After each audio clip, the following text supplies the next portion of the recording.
everything was done to try to learn how to become a better basketball player. Everything. And so when you have that point of view, then literally the world becomes your library to help you to become better at your craft. So because you know what you want, the world's giving you exactly the information you need to become better at it. Because you know what you're looking for. So many guys tell stories about your work ethic. Yeah. What was really your work ethic like, and for how long did you stay disciplined?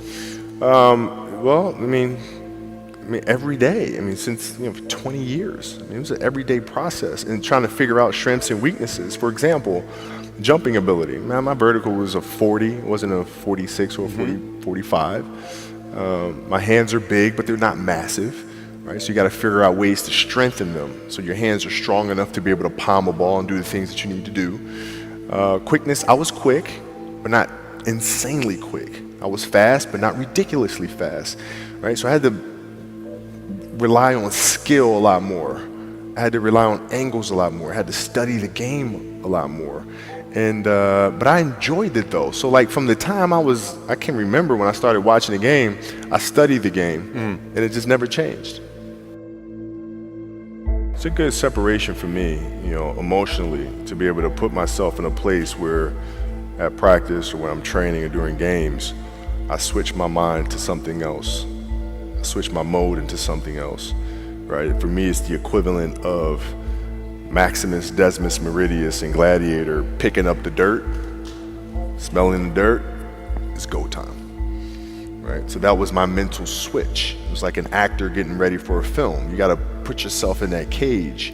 When you're in that cage, you are that character. And then when you leave there, it's something completely different. But when I'm in that cage, bro, don't touch me, don't talk to me. Just leave me alone.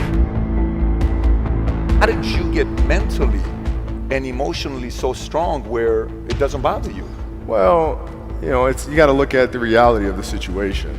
Like for me, it's not, you kind of got to get over yourself.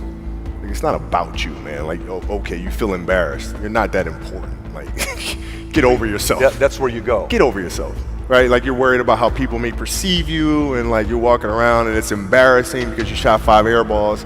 Get over yourself, right? And then after that, it's okay, well, why did those air balls happen?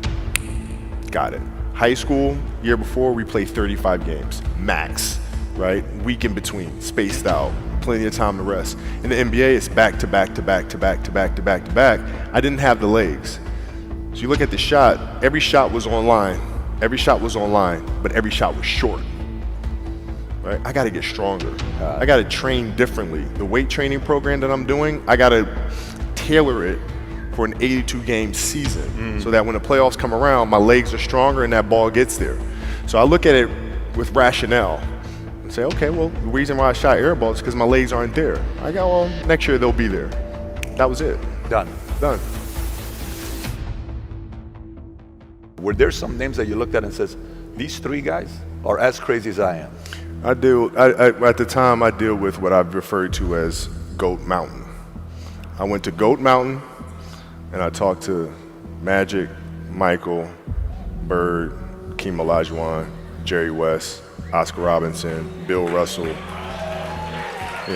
So I would talk to them. What did you do? What were your experiences? Michael in particular, he's become my big brother. He's been my big brother since I first came in the league. And what was that process like? So I went to them and started understanding the ins and outs of the game and how they approach things and their level of detail and obsessiveness, and that's what I did. The players that had that passion but weren't willing to commit their entire lives to doing that, right? It's a choice. Right? You have other things, you have family, you have all these other things that you have to do. The game can't really be your #1 priority. And so I was looking at that like, man, this is gonna be fun.